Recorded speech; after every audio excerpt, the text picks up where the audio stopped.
আসসালামু আলাইকুম প্রিয় বন্ধুরা, আরেকটি নতুন ভিডিওতে আপনাদের স্বাগত জানাচ্ছি। আমার আজকের ভিডিও জ্বরে আক্রান্ত ছাগল নিয়ে।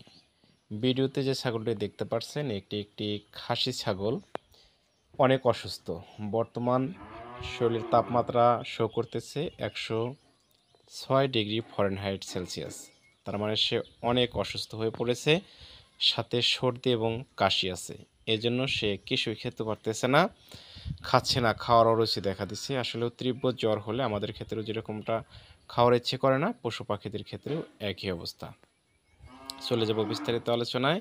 কিভাবে চিকিৎসা দিতে হবে তার আগে আপনাদের কাছে ছোট্ট একটি রিকোয়েস্ট, আমার চ্যানেলে নতুন হয়ে থাকলে চ্যানেলটি সাবস্ক্রাইব করে দেবেন। সবার আগে নতুন নতুন ভিডিও পেতে পাশে থাকা বেল আইকনটি বাজিয়ে দেবেন।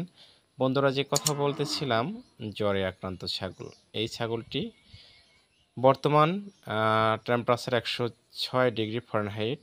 একে চিকিৎসা দিতে হবে ইঞ্জেকশন এস্টাবেট অথবা হিস্টাবেট 2 ml করে গভীর মাংসে পরপর 3 দিন, এবং জ্বরের ক্ষেত্রে ইঞ্জেকশন মেলোভেট 2.5 থেকে 3 ml চামড়ার নিচে পরপর 3 দিন দিতে হবে। যেহেতু কাশি এবং সর্দি আছে, এক্ষেত্রে আপাতত অক্সিটাসাইক্লিন গ্রুপের ইঞ্জেকশন রেনামাইসিন অথবা ইথিক্যাল কোম্পানির আছে ইট্রাসিন।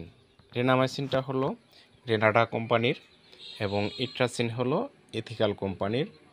আরও অন্যান্য কোম্পানির অক্সিটাসাইক্লিন ইঞ্জেকশন আছে, তবে এই দুটি ইঞ্জেকশনের যে কোনো একটি ইঞ্জেকশন আপনি 2.5 থেকে 3 ml চামড়ার নিচে পরপর 3 দিন দিয়ে দেবেন। ইনশাল্লাহ আশা করা যায় সুস্থ হয়ে যাবে।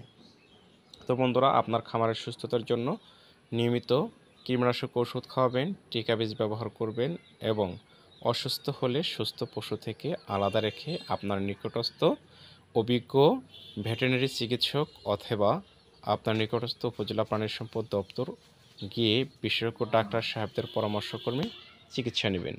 আর মনে রাখবেন, অসুস্থ অবস্থায় কোনো সময়ই আপনারা টিকা বীজ বা ভ্যাকসিন ব্যবহার করবেন না, কারণ অসুস্থ অবস্থায় ছাগল, ভেড়া, গরু, মহিষ যেটাই বলেন, আপনার ভ্যাকসিন ব্যবহার করা যায় না। তাই সম্পূর্ণ সুস্থ অবস্থায় আপনারা বিশুদ্ধভাবে, পদ্ধতিগতভাবে আপনারা টিকা বীজ ব্যবহার করবেন।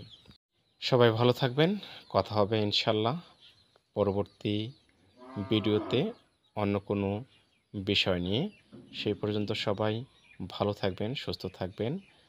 আপনাদের কোনো মন্তব্য থাকলে অবশ্যই কমেন্ট বক্সে লিখে জানাবেন।